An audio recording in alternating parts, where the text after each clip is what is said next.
Hello students, today we are starting the second part of Simple Machines pulley system. Okay, I hope so you all have seen my last video of Simple Machines part 1 which is related to levers. और जिन्होंने अभी तक वो video नहीं देखा है तो उस वीडियो को देखें, लाइक और सब्सक्राइब करें और कमेंट बॉक्स में अपने अपने कमेंट्स भी लिखें. तो let's start the second video of simple machines. Simple machines में हमें सबसे पहले पुली सिस्टम को देखना है. There are two types of pulley systems, single fixed pulley and single movable pulley. We can see single fixed pulley in our daily life in wells. जो हम लोग गाँवों में, विलेजेस में, कुएं में जो पुली सिस्टम यूज होता है that is of single fixed pulley. और सिंगल मूवेबल पुली को हम बहुत बड़े बड़ी जो ऑटोमोबाइल्स की, मशीन्स की कारखाने होते हैं, मिल्स होती हैं और जिम्नेशियम्स होते हैं, वहाँ पर हम लोग सिंगल मूवेबल पुली के कॉम्बिनेशंस को देख सकते हैं. So basically single fixed pulley और single movable pulley, these are the two important or main uses of a single pulley.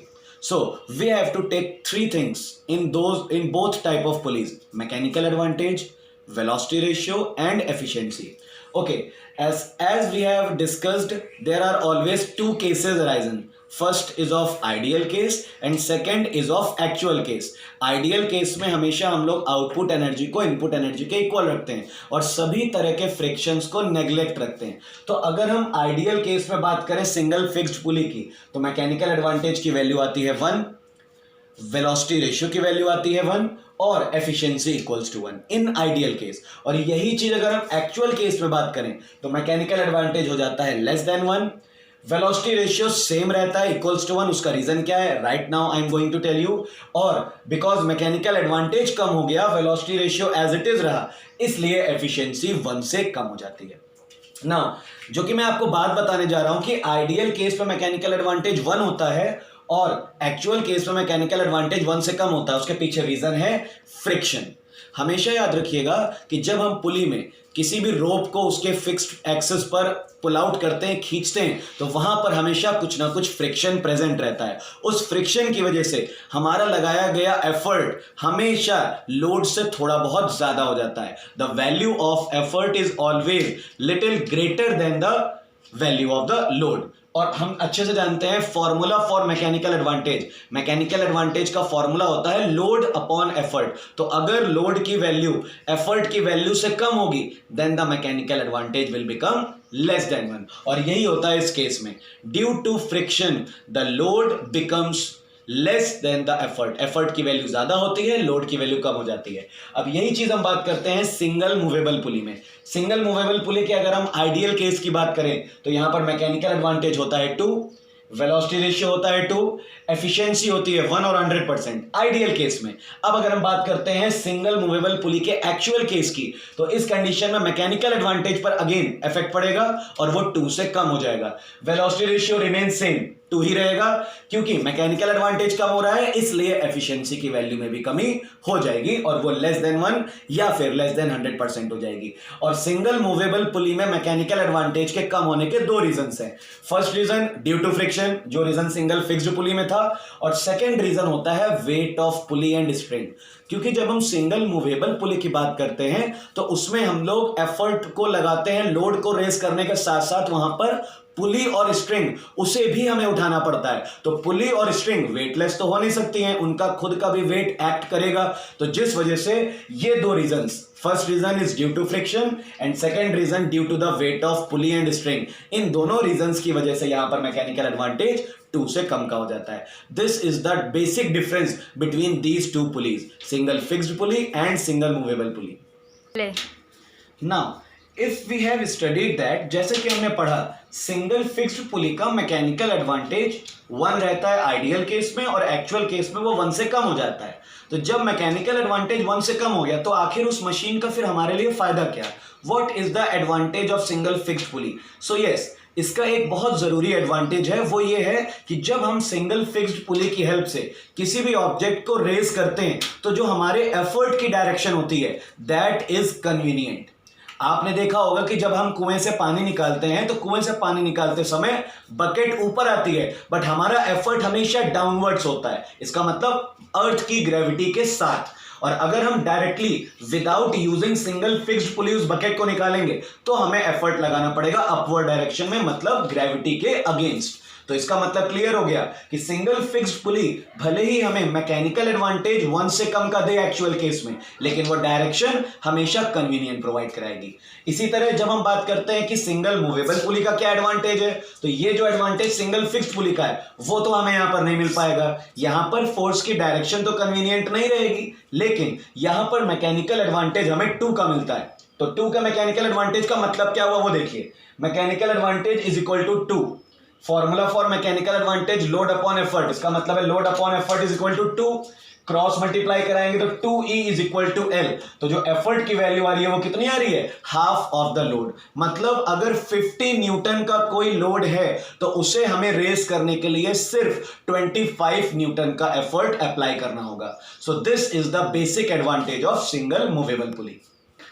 जैसा कि हम जान चुके हैं कि सिंगल फिक्स्ड पुली हमें डायरेक्शन तो कन्वीनियंट प्रोवाइड करा देती है, लेकिन उसके जरिए हम मैकेनिकल एडवांटेज 1 से ज्यादा का गेन नहीं कर पाते हैं। और सिंगल मूवेबल की हेल्प से हम मैकेनिकल एडवांटेज तो 1 से ज्यादा का गेन कर लेते हैं, बट हमें डायरेक्शन कन्वीनियंट नहीं मिल पाती है। तो अगर हम अपने दोनों टारगेट्स को पूरा करना चाहते हैं, हम चाहते हैं कि डायरेक्शन भी कन्वीनियंट हो जाए और हम चाहते हैं हमें मैकेनिकल एडवांटेज भी 1 से ज्यादा का मिले, तो हमें एक सिंगल फिक्स्ड पुली और एक सिंगल मूवेबल पुली दोनों के कॉम्बिनेशन को यूज करना पड़ेगा as such in the diagram.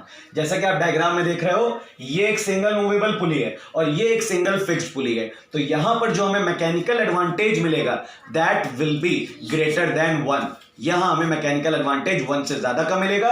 और यहां पर जैसा कि आप देख रहे हो, डायरेक्शन ऑफ एफर्ट डाउनवर्ड्स है, मतलब ग्रेविटी के साथ है। तो यहां हमारे दोनों टारगेट्स पूरे हो जाते हैं। मैकेनिकल एडवांटेज हमें 1 से ग्रेटर भी मिल जाएगा और हम फोर्स को, एफर्ट को एक कन्वीनियंट डायरेक्शन में भी अप्लाई कर सकते हैं। So the answer for our both benefits, अगर हम दोनों अपने टारगेट्स को पूरा कर रहे हैं, मैकेनिकल एडवांटेज ग्रेटर देन 1 का और डायरेक्शन को कन्वीनियंट में अप्लाई करने का, तो उन टारगेट्स को पूरा करने के लिए we have to use a combination of single fixed and single movable pulley. अब हम लोग आगे अपने 2 और कॉम्बिनेशंस की ओर बढ़ेंगे। पहला हमारा जिसमें से कॉम्बिनेशन है using several pulleys, and between among those several pulleys one pulley will be fixed and other will be movable। जैसे यहां पर हमारे पास 3 पुलीज है टोटल, 3 में से हमने एक पुली को तो फिक्स कर दिया है। यहां पर आप जैसा कि देख रहे हो, this pulley is fixed, other 2 pulleys are movable. So जब ऐसी कंडीशंस होती है कि हमारे पास बहुत सारी पुलीज हों जिसमें से हम एक को फिक्स्ड कर दें और बाकी को मूवेबल रखें, तो उस कंडीशन में मैकेनिकल एडवांटेज का फॉर्मूला हो जाता है 2 to the power small n, where जहां पे स्मॉल n क्या होता है बेटा, number of movable pulleys. Number of movable pulleys, जैसा कि इस केस में देख रहे हैं, अगर इस केस में मूवेबल पुलिस की बात करें तो यहां पे 2 मूवेबल पुली हैं, तो इस केस का जो मैकेनिकल एडवांटेज आएगा that will be 2 to the power 2, मतलब 4। मैकेनिकल एडवांटेज 4 आने का मतलब क्या हुआ स्टूडेंट्स, मैकेनिकल एडवांटेज 4 आने का मतलब ये हुआ 100 न्यूटन का लोड 25 न्यूटन के एफर्ट से रेस किया जा सकता है 4th time just. Okay, velocity ratio का फॉर्मूला भी सेम रहता है 2 to the power n, where n is number of movable pulleys. और जैसा कि हम जानते हैं efficiency is equal to ma upon V R, जब दोनों की वैल्यूज 2 power n है तो इसलिए एफिशिएंसी 1 आ गई।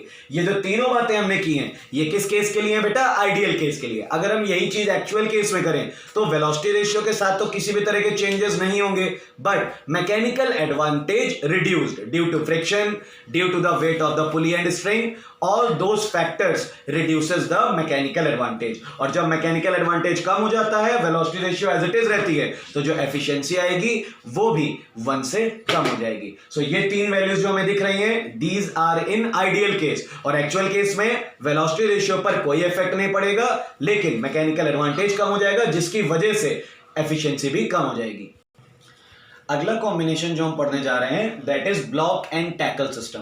इसमें जो हमारा अपर होता है इसे ब्लॉक ये 2 ब्लॉक्स हैं, अपर ब्लॉक एंड लोअर ब्लॉक। इसमें हम लोग कुछ पुलीज लगाकर, बस हमें इस बात का ध्यान रखना है कि किसी भी कंडीशन में, किसी भी सर्कमस्टेंसेस में number of pulleys in lower block should not be greater than the number of pulleys in upper block. Equal हो सकते हैं या अपर ब्लॉक में ज्यादा नंबर ऑफ पुलिस हो सकते हैं, लोअर ब्लॉक में कभी भी ज्यादा पुलिस नहीं होने चाहिए। उसके पीछे क्या लॉजिक है, क्या रीजन है, वीडियो के लास्ट में आपको मैं बताता हूं। बट शुरुआत करते हैं कि हम इस पुलिस सिस्टम का जो मैकेनिकल एडवांटेज होता है वो होता है इक्वल्स टू एन, जहां पे एन क्या है, नंबर ऑफ पुलिस।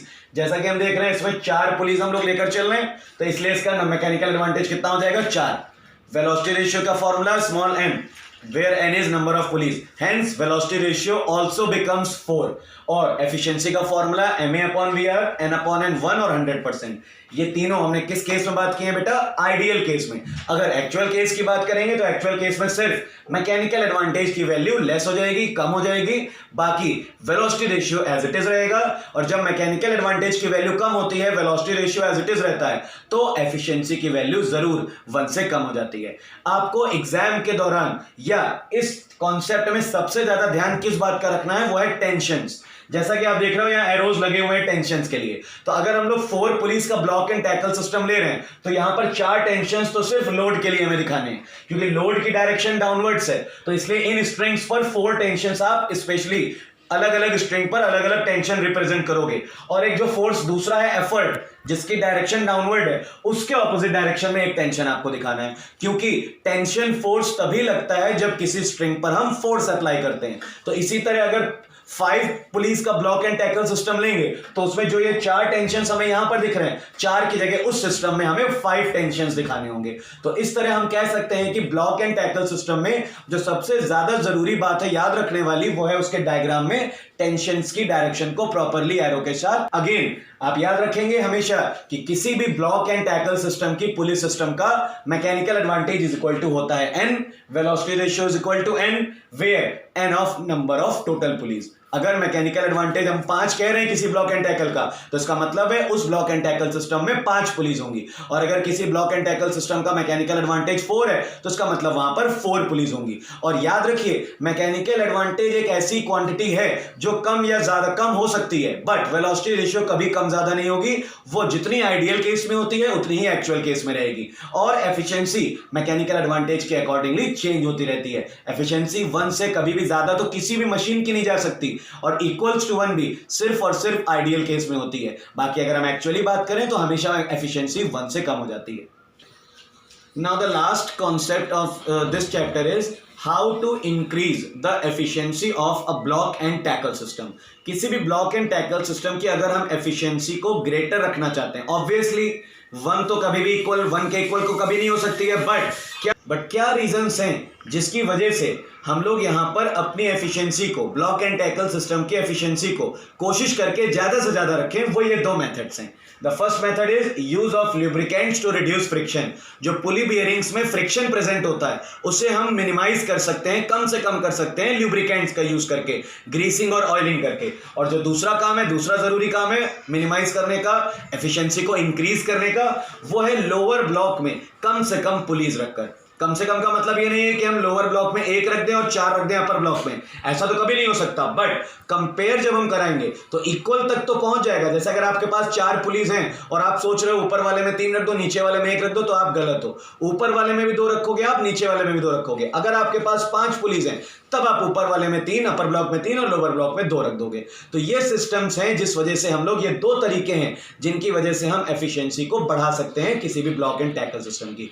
सो आज के वीडियो में हमने बहुत सारी इंपॉर्टेंट बातें समझी हैं टोटली रिलेटेड टू पुलिस। याद रखेंगे आप सभी लोग, अगर एग्जाम में या कहीं पर भी पुलिस के डायग्राम बनाते हैं तो उनमें सबसे ज्यादा ध्यान देने वाली बात है वो है डायरेक्शन ऑफ टेंशंस। तो जितने भी पुलिस के डायग्राम्स आप पढ़ेंगे उसमें टेंशन की डायरेक्शन को जरूर नोटिस करेंगे। अगर आज के वीडियो से आप सेटिस्फाइड हैं, आपको अच्छा लगा, तो इसे और आगे बढ़ाइए, इसे लाइक करिए, सब्सक्राइब करिए मेरा चैनल, और आगे और भी इंपॉर्टेंट वीडियोस आने का वेट करिए। तब तक के लिए गुड डे।